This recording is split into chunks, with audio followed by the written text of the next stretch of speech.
yeah, there would have been pressure, but I think he protects us from that. And other jobs growing up, I've definitely felt pressure. Yeah. Yeah. I mean, when I've done, I think for me, the most pressure or stress I felt is on stage stuff. Like had such bad stage fright. I remember, I mean, I think this happens to every actor. I'm pretty sure it happens.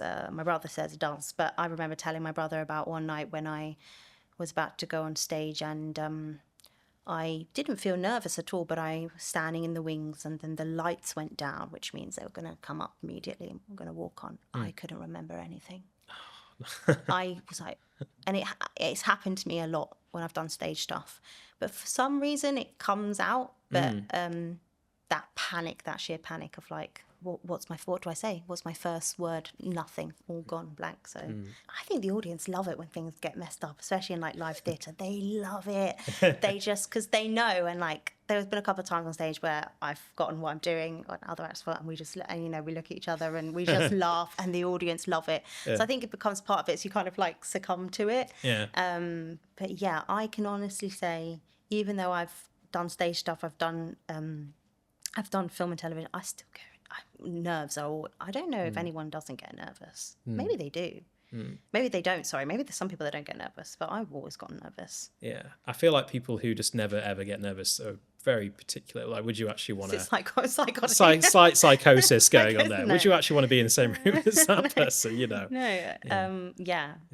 I mean, I guess if it's on stage, you have the advantage of like people, if you're sort of glancing at your co-stars, like a little eye contact, like, hey, what's going on? People can't see it because it's all, obviously, they're way in the back. So they can't, and a lot of time get away with stuff. the other actors save you. So like they'll say something that reminds you of your line, or like, you kind of have to help each other. As in they'll like sort of improvise a little bit. And... Yeah, or like say if your question, I don't know, say you're meant to come on and say, where's my car keys? You've forgotten to say, where's my car keys? And they'll go, were you looking for your car? Were you looking for your car keys? Yeah, I was. Oh, yeah. And then you get like, or something, I don't know, something like that. I guess that's the advantage of film then against that, is because you know, you've got that space, you've created that space, you spend hours setting up the cameras and hurry up and waiting. That's what I hear it's like. Yeah, still forget your lines. Yeah. But obviously you have someone there, script supervisor, and you know, and you practice, and of course you do get the opportunity to do it again. But sometimes if you're finding it difficult to remember this again, there's still that time pressure where it's like, just remember, come on now. Yeah. Yeah. I was curious to ask, because we were talked a little bit about it before we rolled, but about just the state of the industry now as an actor, because what with COVID and the strikes and everything that's been going on in the last few years, I mean, the sort of the actors that I've talked to, which is kind of sporadically chatted to about this, it sounds like it's quite brutal at the moment for on everyone. Everyone's kind of been hit pretty hard by all these things that have been going on. I mean, is that how you found it? Yeah, I think definitely after COVID it was difficult for a number of reasons. And yeah, of course, COVID was, you know, like I remember I was in a play just before COVID hit and we were closed down because of COVID. And I remember the producer coming on stage, we thought we were going to perform. And then she came on stage and said, we're not going to perform tonight, and we don't know when we will perform. And that was really lovely, because we all, even throughout COVID, it was a massive cast of like 40 people, and we would Zoom, like, you know, everyone, director and everyone, we would Zoom, and that was really lovely. But yeah, I think in some ways we're probably still recovering from COVID. I mean, affected a lot of people, and for actors as well. I mean, your income just goes, and it's very, very difficult. And I know there was some, you know, relief schemes and things like that, but I guess it's not like other jobs where you're on furlough, you know. And of course, some jobs were on furlough, and that's a very fortunate position. But even, of course, if you're working in any sort of job where you don't have that luxury, it's not just actors.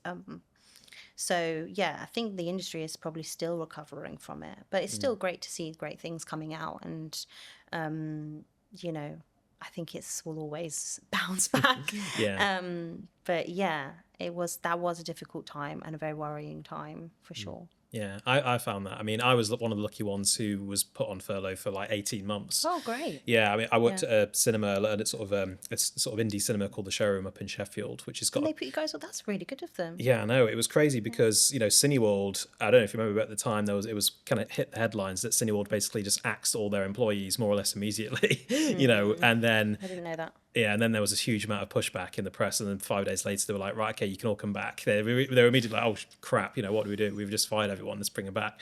What you just said there about how, like, I feel like we're still recovering from it. I feel like Yeah. we are in a lot of ways. I mean, even as people, I feel like as a culture, I don't think we've quite sort of reckoned with what happened. The It's entire world froze such a weird time for 2 years. in our lifetime. I don't know if that will ever happen again. Mm, Hopefully not, but could do. yeah. But yeah, very, very strange time. But I think actually a lot of creativity actually came out of that time because I think a lot of people were at home. Mm. And then you kind of, yeah, of course, we've got screens and everything like that. But I think a lot of people, if you look even just a lot of people have grown from that time. I mean, especially like influencers, for example, because they were just at home. So no, influencing has just like skyrocketed because in the last 5 years, people have built their brands. I was thinking about that the other day, that I think COVID enabled a lot of people to build themselves actually, because it was almost a time where the world was frozen in a way and you could focus just on yourself, and people took chances, I think, more because what do you have to lose? A Totally. little bit.